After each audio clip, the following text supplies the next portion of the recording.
Bonsoir tout le monde. Bienvenue. Mon nom est Robert Dumontet. Je suis le directeur du Centec et du Carrefour d'innovation INGO, le centre de l'entrepreneurship technologique de l'ETS, le Centec et ses partenaires, le FDEM, les CEDEC Centre-Nord, Centre-Sud, Antique-Cartierville, le réseau, l'Université McGill, la Chambre de commerce du Sud-Ouest de Montréal, le Réseau des femmes d'affaires du Québec, le CEIM, Femmes Essor et la Société immobilière Covadis sont très heureux de vous accueillir en si grand nombre au premier 5 à 7 Desjardins de 2013, pour lequel nous avons reçu plus de 250 confirmations. Je remercie notre commanditaire Desjardins qui est représenté ce soir par, et retenez vos applaudissements, pour Mme Sophie Paquette, conseillère en communication, ainsi que M. Bernard Circé, directeur général de la Caisse Atwater Centre, M. Laurent Blot, directeur général adjoint de la Caisse Atwater Centre, Mme Danielle Lorrain, directrice gestion des avoirs à la Caisse Atwater Centre, Mme Chantal Bellecourt, directrice développement des affaires au Carrefour Desjardins. Mesdames, Messieurs, accueillons notre commanditaire ce soir, Desjardins.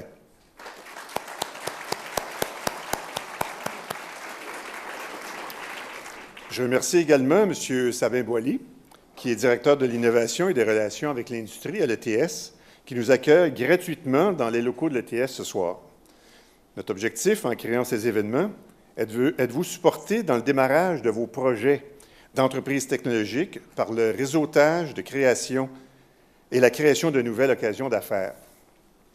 Ce soir, nous sommes heureux d'accueillir Mme Viviane Gravel, qui partagera avec nous son parcours d'entrepreneur technologique et partagera son expérience pour lancer et faire croître vos entreprises technologiques. Après avoir étudié les relations industrielles et le droit, Viviane Gravel travaille en gestion opérationnelle stratégique pour de grandes firmes de consultation au Canada, en France, en Angleterre, au Brésil, pendant plus de 15 ans, tout en rêvant de fonder sa propre entreprise. En 2000, elle cofonde Lipso, une compagnie qui participe à l'émergence des solutions mobiles. En 2008, Lipso est désigné par IDC comme l'une des meilleures entreprises de solutions mobiles au Canada et reçoit plusieurs offres d'acquisition dès le début de 2010. Afin de permettre à l'entreprise de poursuivre sa croissance, Mme Gravel et son équipe acceptent de vendre à une grande entreprise canadienne, transcontinentale. En mai 2012, Mme Gravel démarre 2 nouvelles sociétés, Métix et Métix Capital, dont le rôle est d'emmener de petites entreprises spécialisées dans le domaine des TI au stade de moyenne entreprise. Lors de sa fondation, Mme Gravel s'est entourée d'une équipe d'experts multidisciplinaires ainsi que d'un comité consultatif de haut niveau. Nous avons demandé à Mme Margarita Lafontaine, éditrice du magazine Première en affaires et entrepreneur à succès bien connu, d'interviewer Mme Gravel pour nous faire découvrir son parcours. Mesdames, je vous cède la parole, mais je garde le contrôle sur le temps. Amusez-vous bien.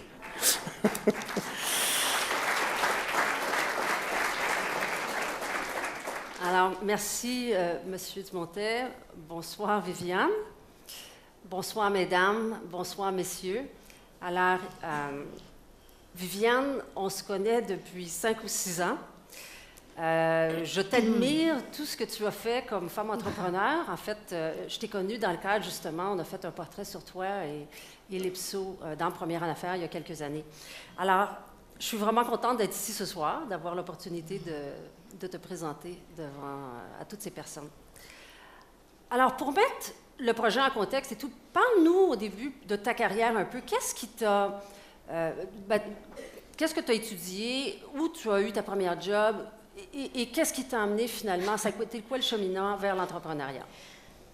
OK. Donc, comme M. Dumontet a dit, j'ai fait effectivement une maîtrise en droit, mais avant, j'étudiais en psychologie industrielle, en relations industrielles.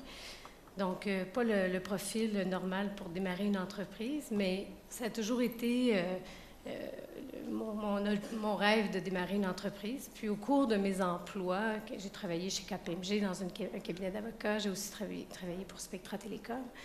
Et je dirais que j'ai fait au moins deux plans d'affaires, dont un qui était les légumes lavés, coupés pour lancer. Nous, on avait développé ça, j'avais 25 ans, puis été lancé après avec grand succès.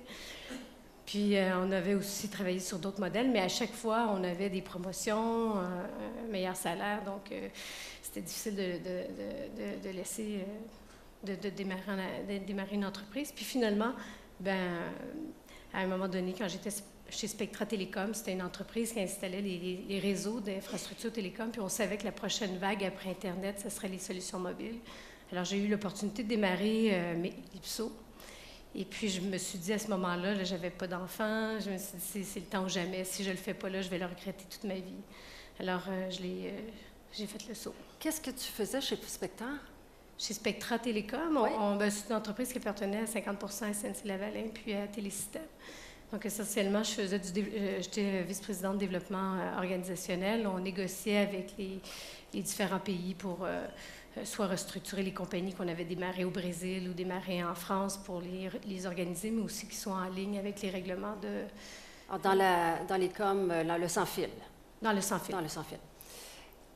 Alors, tu nous expliquais justement, tu as toujours eu, partout où tu pensais déjà à « Oups, qu'est-ce que je pourrais faire de comme entrepreneur? Oups, qu'est-ce que je pourrais faire? » L'idée de partir l'IPSO, ça vient d'où? On a cofondé l'IPSO, on était 2 entrepreneurs. Au départ, ce n'était pas tout à fait l'idée qu'on a eue après, là. La première idée, on était dans la bulle technologique, il faut se replacer, on était au début des années 2000, puis on était sur la fin de la bulle technologique, puis l'idée de départ de mon collègue de l'époque, c'était de partir un Yahoo mobile. Je ne savais pas trop dans quoi je m'embarquais à l'époque. De toute façon, il n'y a pas grand monde qui connaissait les applications mobiles. Le SMS n'existait même pas ici au Canada. Puis ce qu'on a fait, c'est qu'on a accepté... le marché était assez irrationnel, si on compare après toutes ces années-là, 13 ans.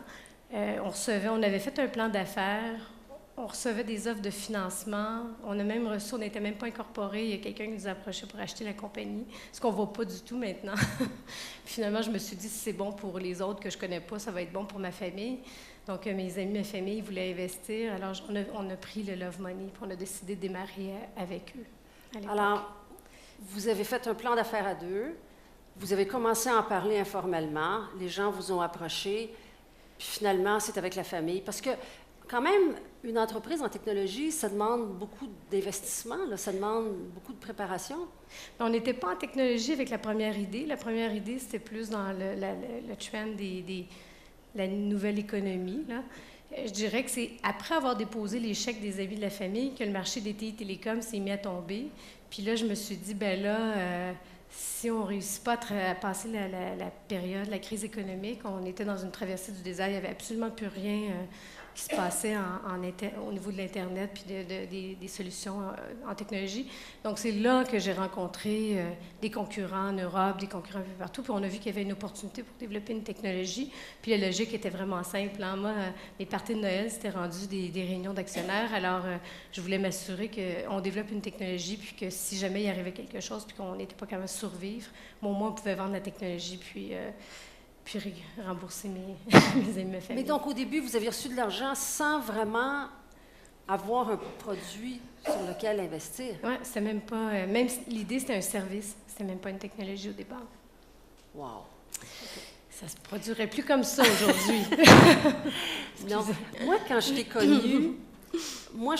connue, tu avais déjà beaucoup d'employés. Comment s'est faite, donc, cette transition vers on développe des produits, puis... Le produit, ça devenait essentiel qu'on le développe.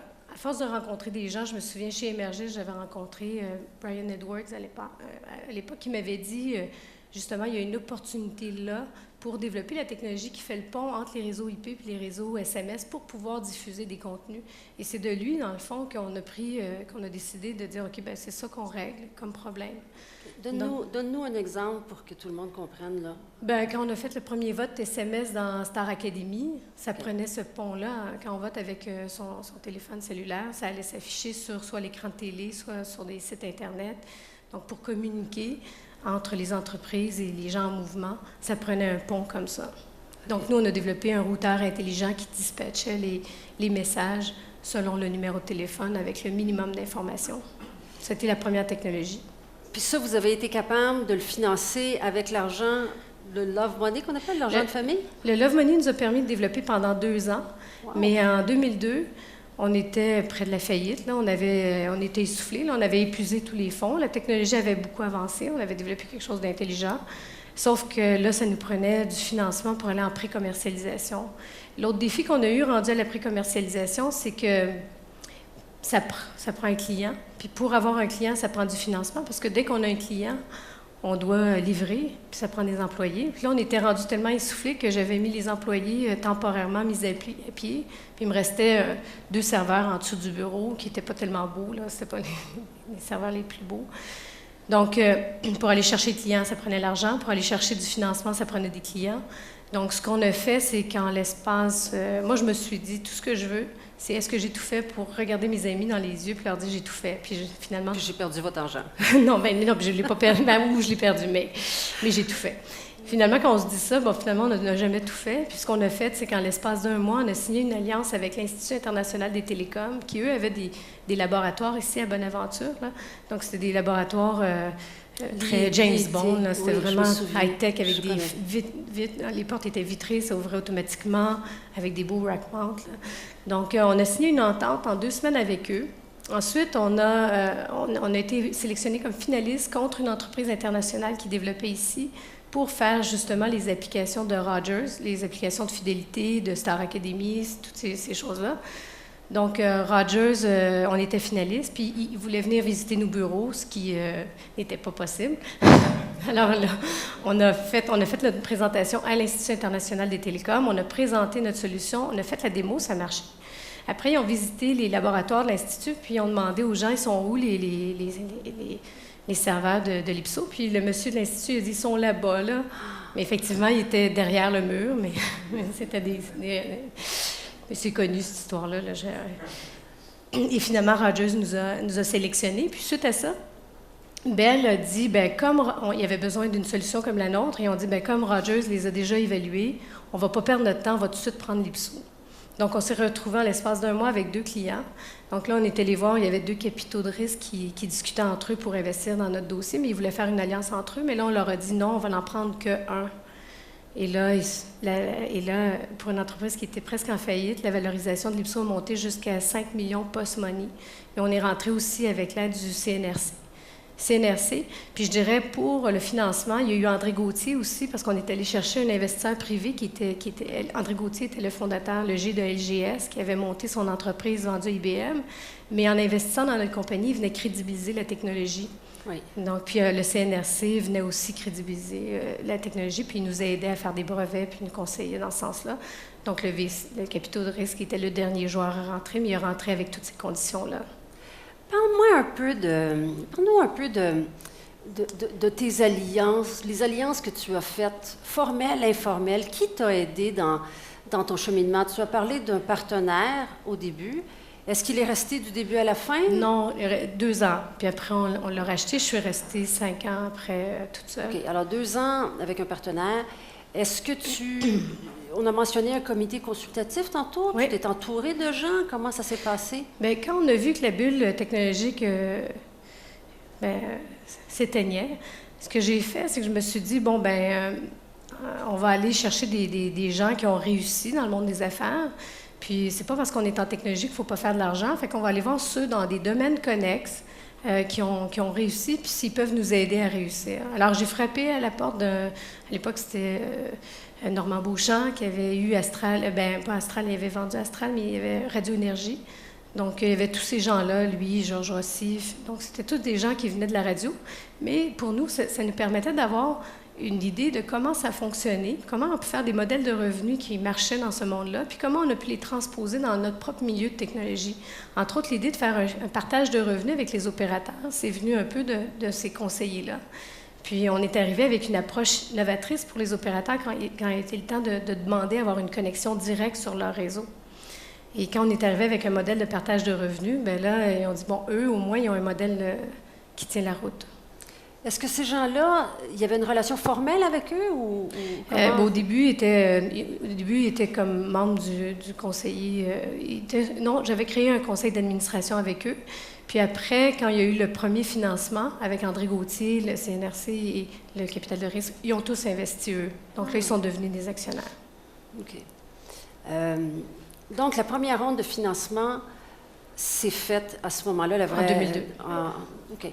Et comment s'est passée l'évolution suite à ça? Bien, après, ça a été l'année où on commençait à démarrer. Là, on commençait à avoir des applications dans le monde du média, surtout. Donc là, on a eu à peu près toutes les applications mobiles qui se sont faites dans le monde du média. C'était l'IPSO. Donc, que ce soit le vote de Star Academy avec le SMS. Après ça, il y avait les résultats en temps réel dans les Olympiques avec Radio-Canada. Il y a eu les tête-à-claque, les contenus mobiles, les vidéos sur écran. Donc, tout ça, ça a fait en sorte qu'on est devenu assez populaire. On était connus parce qu'on amenait tout le contenu sur le mobile, qu'il soit en texte, qu'il soit en image ou en vidéo ou en son. Donc, on a développé vraiment une expertise hyper solide.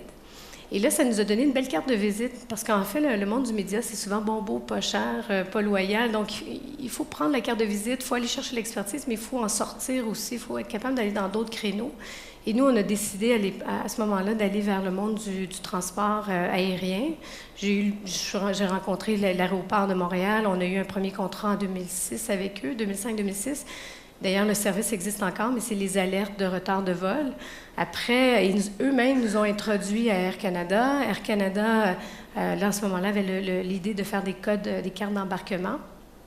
Et là, on a fait une alliance avec l'ETS, avec François Gagnon et ses étudiants.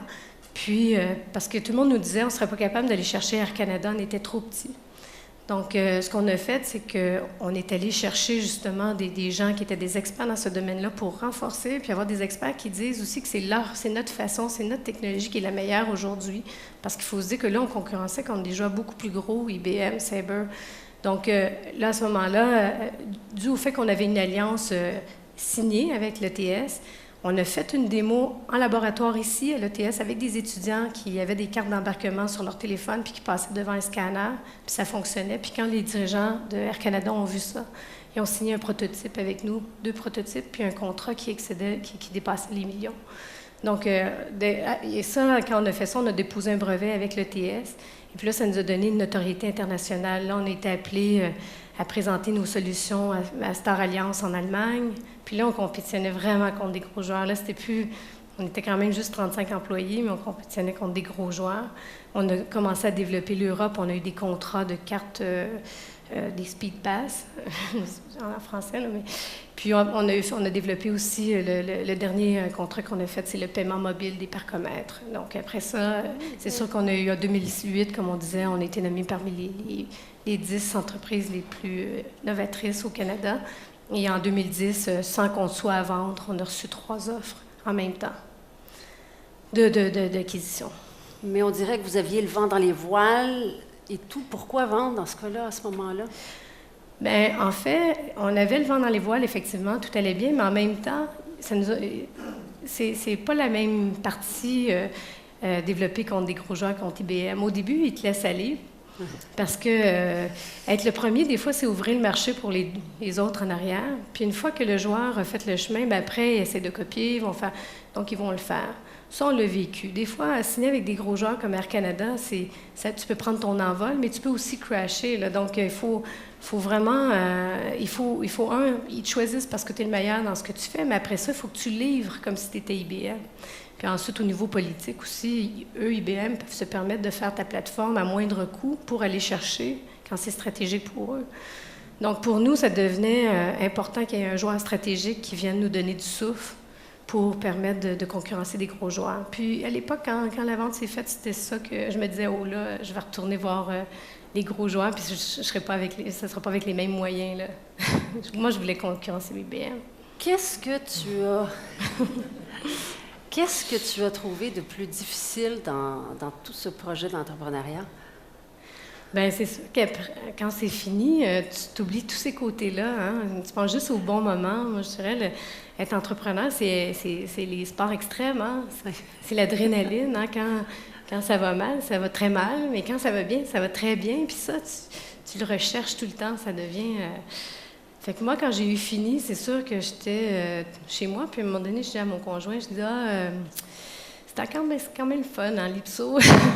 Puis il était découragé parce qu'il ne voulait pas que je démarre une autre entreprise. Mais le plus difficile, je dirais, bien, peut-être qu'à l'époque, je manquais d'expérience. Puis quand il y a des conflits d'associés, ça vient gruger beaucoup d'énergie. Puis c'est pas là qu'on doit mettre notre énergie. Puis ça, j'ai trouvé... Moi, je suis une personne qui aime pas beaucoup les conflits, fait que je dois avouer que ça a été les choses les plus difficiles. Parce que tu as pris un autre partenaire un peu plus tard. Un peu plus tard, oui. Oui, exact. Donc, les 2 dernières années. Alors là, Viviane, je suis un entrepreneur. Non, je ne suis pas encore entrepreneur. Je suis une personne qui a une idée d'un produit, j'ai un rêve d'un produit technologique, d'une invention de quelque chose que je veux faire, que je pense qu'il va avoir un potentiel incroyable dans le marché. Je viens de voir, qu'est-ce que tu me conseilles? Je dis, moi, je pense que c'est tellement bon que je vais aller voir tout le monde, puis tout le monde va embarquer dans mon idée. Qu'est-ce que tu conseilles? Bien là, on vient de fonder une autre entreprise là, qui s'appelle Métix. Je vous conseille de venir nous voir. Mais non, sérieusement, je dirais que ce qui est important, là, c'est d'aller rencontrer des gens qui sont bons dans ce domaine-là ou qui... Oui, mais j'ai peur au début parce que je ne veux pas que quelqu'un me vole l'idée. Toi, tu n'as pas peur, là, ça, c'est sûr. Souvent, les gens ont peur qu'on leur vole l'idée, mais une idée, là, c'est une chose, c'est l'exécution, après, qui est très, très importante. Donc, on peut en parler quand on est prête à la déployer puis à l'exécuter. Puis de toute façon, une idée, ça vit. C'est comme une plante, c'est dynamique, ça change jour après jour. Donc, même si on en a parlé, ça devient statique. Ils partent avec cette idée-là, mais la nôtre, elle continue d'avancer. Il ne faut pas avoir peur d'aller chercher d'autres personnes à qui on peut en parler. Mais c'est sûr qu'il faut en choisir et faire attention là, à qui on en parle. Mais on peut toujours demander des références sur ces gens-là. Alors, je vais voir des gens pour améliorer mon idée, pour aller chercher de l'argent, pour...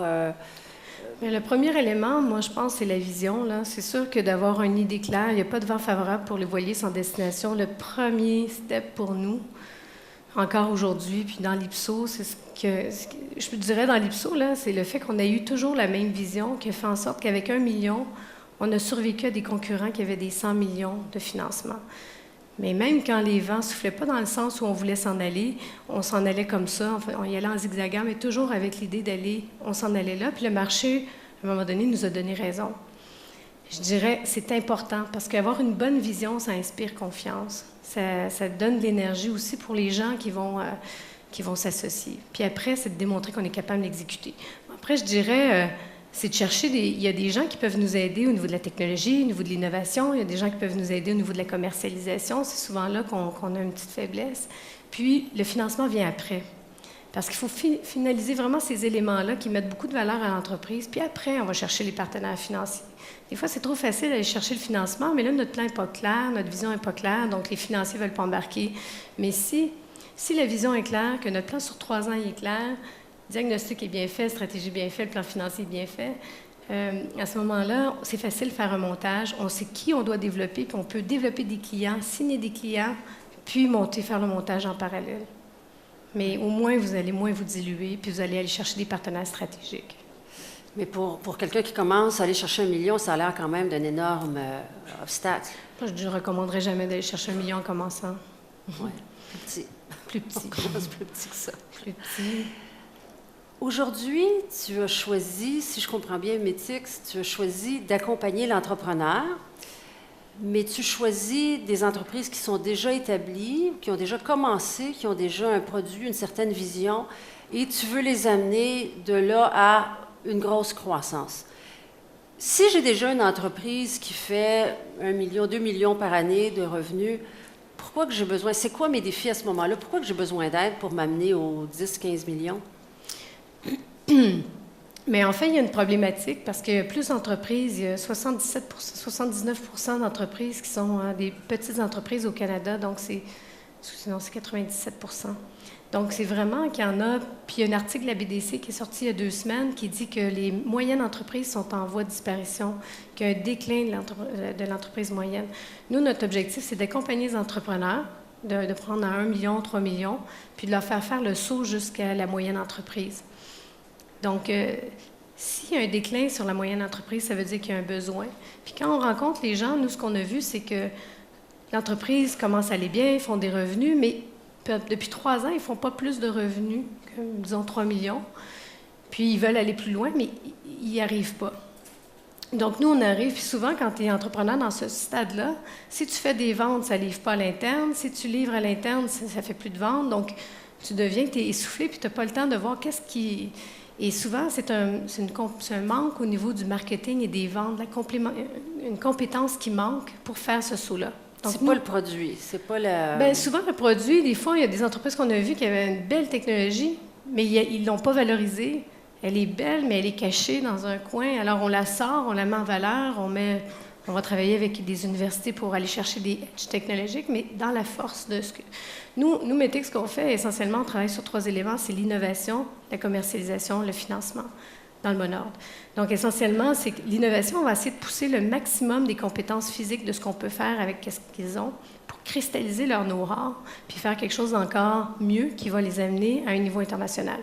En parallèle à ça, on fait des modèles de récurrents à long terme.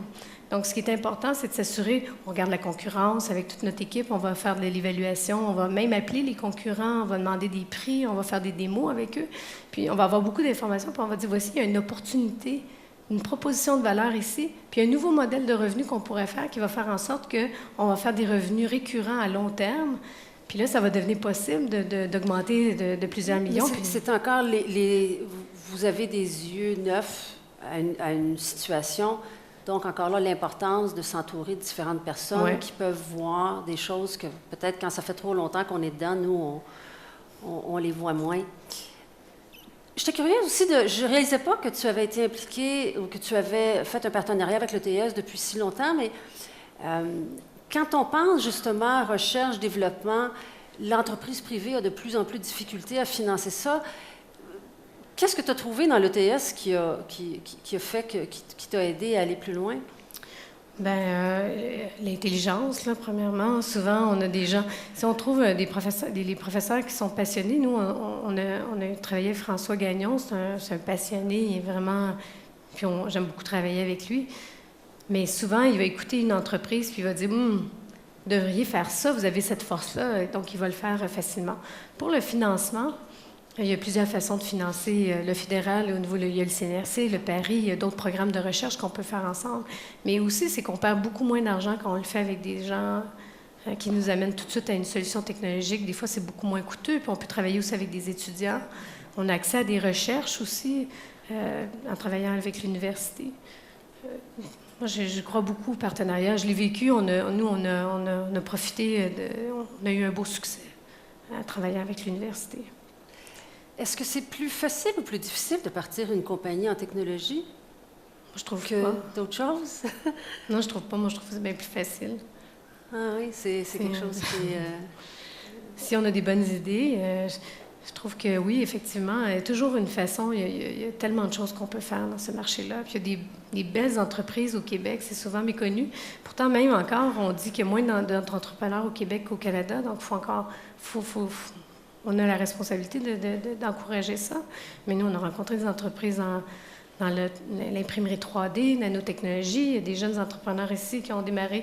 En principe, on ne prend pas des startups, mais eux, ça fait 2 ans qu'ils travaillent dans leur sous-sol. Puis ils ont fait une superbe technologie pour diminuer le temps d'attente dans les cliniques. C'est hyper brillant. Ça vient améliorer la gestion, l'efficacité dans le système de la santé puis l'expérience patient. Il y a des beaux projets. Quand on les voit, là, c'est facile pour nous avec le regard. Puis notre équipe à l'interne, notre conseil d'administration, c'est des gens, on travaille vraiment avec l'intelligence collective, je dirais. Tout le monde a une idée. Puis tout ça ensemble, ça fait en sorte qu'on sort avec un produit amélioré. Puis après, on l'exécute avec eux. Tu as été chercher comme financement du Venture Cap, c'est ça? Est-ce que c'est vraiment, regardant en arrière, c'était-tu vraiment la meilleure façon aussi? Mais moi, non. Parce qu'il y a des capitaux de risque ici. Non, mais pour moi, pour la taille qu'on avait, j'aurais fait les choses différemment. Nous, à l'époque, on a racheté notre capital de risque qu'il avait investi, mais en même temps, il nous a permis de sauver notre investissement. Donc, il nous a permis d'aller plus loin. Pour la taille qu'on avait, je pense que c'était pas la bonne chose. Mais aujourd'hui, je priorise vraiment l'argent des ventes. Le financement par les ventes. Il faut que tu te rendes à avoir un produit, puis il faut que tu te rendes à avoir... Bien là, je priorise vraiment des partenaires stratégiques.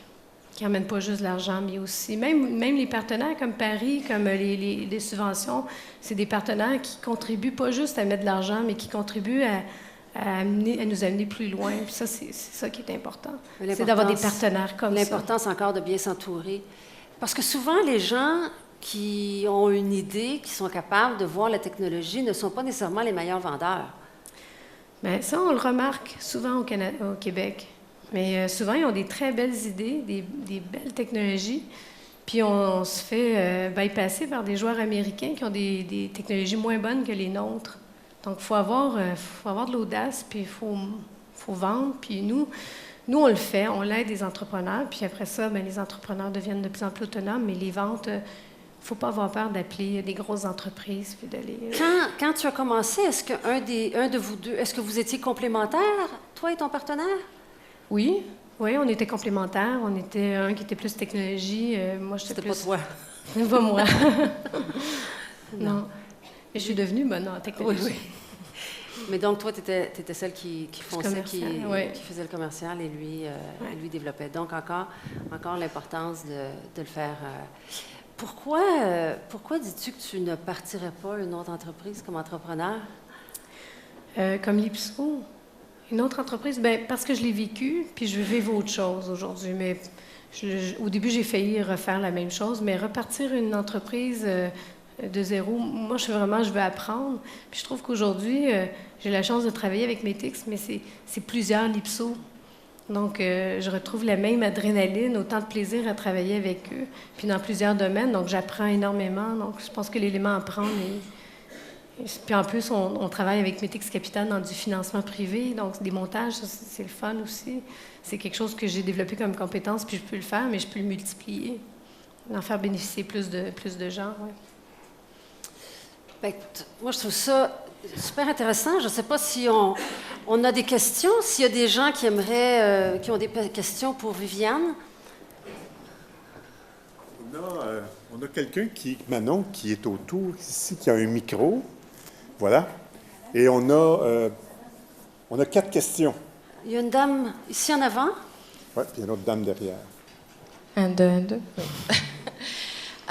Je voulais vous poser une question, point de vue être une femme et chercher du financement. Comment était votre expérience à ce sujet-là? Sans être sexiste, là, mais oui. Bien, on peut toujours transformer en avantage.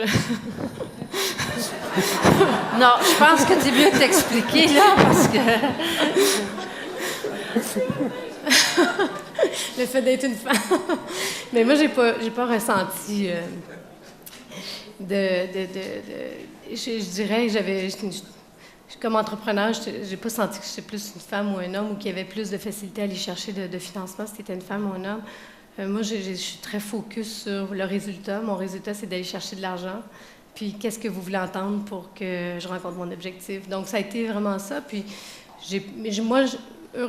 honnêtement, le fait qu'il n'y avait pas beaucoup de femmes en technologie, je me demande si ça n'a même pas été un avantage parce que les gens voulaient. Puis aussi, le fait qu'on était dans les solutions mobiles de 2000 à 2010, c'était sexy, c'était trendy, juste le sujet. Fait que comme on avait une belle technologie que ça avançait, les gens voulaient être associés à des succès. Les gens, que ce soit des financiers, des vendeurs, n'importe qui, veulent être associés à des succès. Puis c'est plus ça qui attire les financiers. En tout cas, moi, j'ai pas eu de... D'ailleurs, là, aujourd'hui, je suis obligée de dire non à du financement. Mais là, c'est sûr qu'après l'IPSO, c'est plus facile, mais on se fait souvent offrir du financement aujourd'hui. Autre question? Il y en avait une autre. Oui. Oui, ça marche. Oui, quand vous avez raconté l'histoire de l'IPSO, okay. Et que vous avez obtenu un contrat de Rogers et que vous avez battu contre une entreprise internationale, sur quels critères avez-vous été choisi? Bien, je connais pas les critères, mais moi, je sais que ça a été vraiment... Souvent, la perception, c'est plus fort que la réalité, là, mais le fait qu'il y ait vu des laboratoires, une démo qui fonctionne en technologie... C'est déjà rare. C'est déjà... donc, on avait vraiment l'air solide, on avait vraiment l'air d'être au-dessus de la mêlée.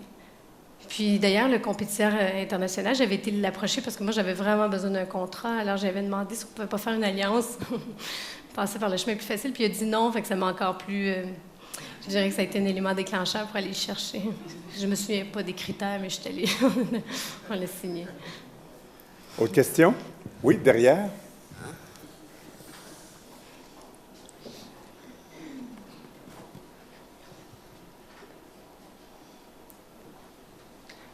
Bonjour, merci pour la présentation tout d'abord. Juste peut-être une question entre ce qui se passe à Montréal et ce qui se passe peut-être, ce qu'on voit plus dans les médias, peut-être la Silicon Valley, etc. Je sais qu'il y a beaucoup de choses qui se passent à Montréal sur les dernières années, notamment on vient d'entendre parler le planétarium d'eau qui a été offert pour développer ça. Est-ce que pour des entreprises en technologie,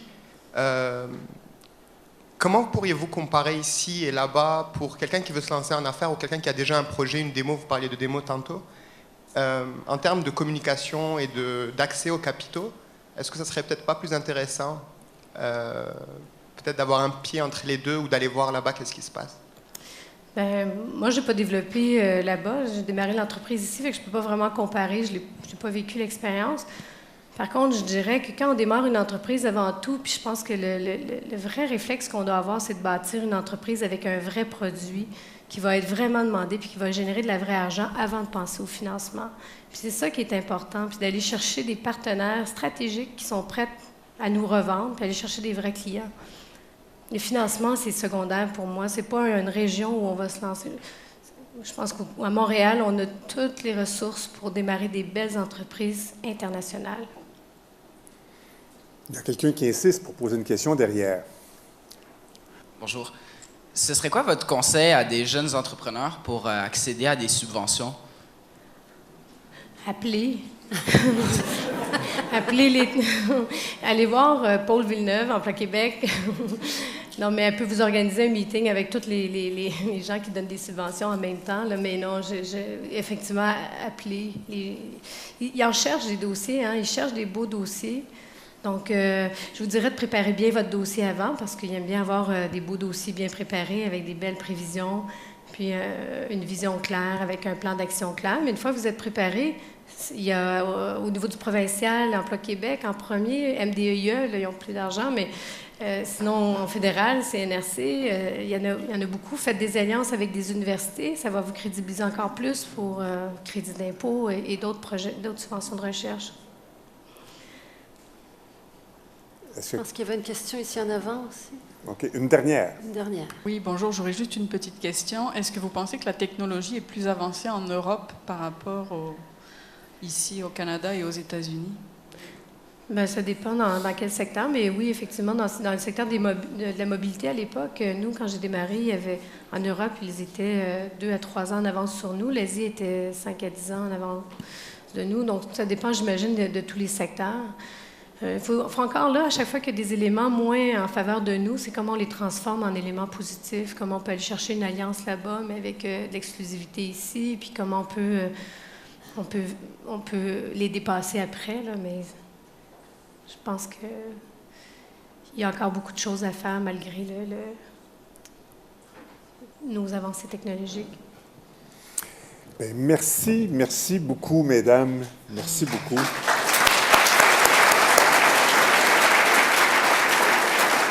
Mais restez là, il y a quelque chose qui arrive. Alors, cette entrevue était évidemment fort enrichissante. Nous aimerions bien pouvoir le poursuivre, mais tout de suite après, évidemment, vous pourrez les rencontrer et vous rencontrer. Je suis certain que, comme moi, vous avez appris à mieux connaître Viviane Gravel et que vous avez retenu quelques trucs, façons de faire, approches nouvelles pour faire grandir vos entreprises. Afin de poursuivre notre réseautage, nous avons un petit cadeau pour Mme Gravel et Mme Lafontaine. J'invite M. François Tremblay, PDG de l'EDMA, les cliniques photothérapie, une entreprise graduée du Santec, à monter sur la scène pour remettre les cadeaux à nos invités. Est-il ici, M. Tremblay? Oui, voilà.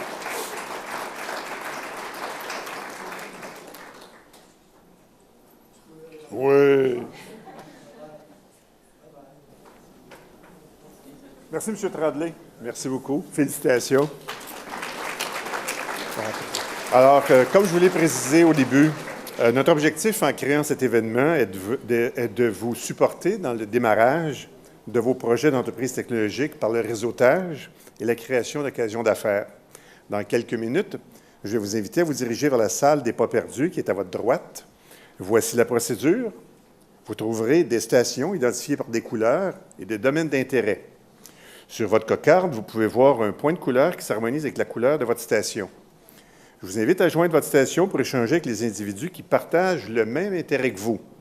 Si certains d'entre vous souhaitent former un projet d'entreprise ou tout simplement en discuter, vous pouvez en faire part à l'équipe du Santec ou ses partenaires. Je remercie l'équipe du Santec qui a organisé cet événement. D'une façon particulière, Manon Garcia, notre conseillère en communication interactive, Philippe Jacombe, Richard Provencher, Hélène Filion, Hélène Debout et Éric Coudé. Alors, avant de sortir, j'invite les partenaires du Santec à me joindre sur la scène pour une photo souvenir de l'événement avec vous. Et bon réseautage, bonne fin de soirée. On se retrouve tout de suite ici, à droite. Merci.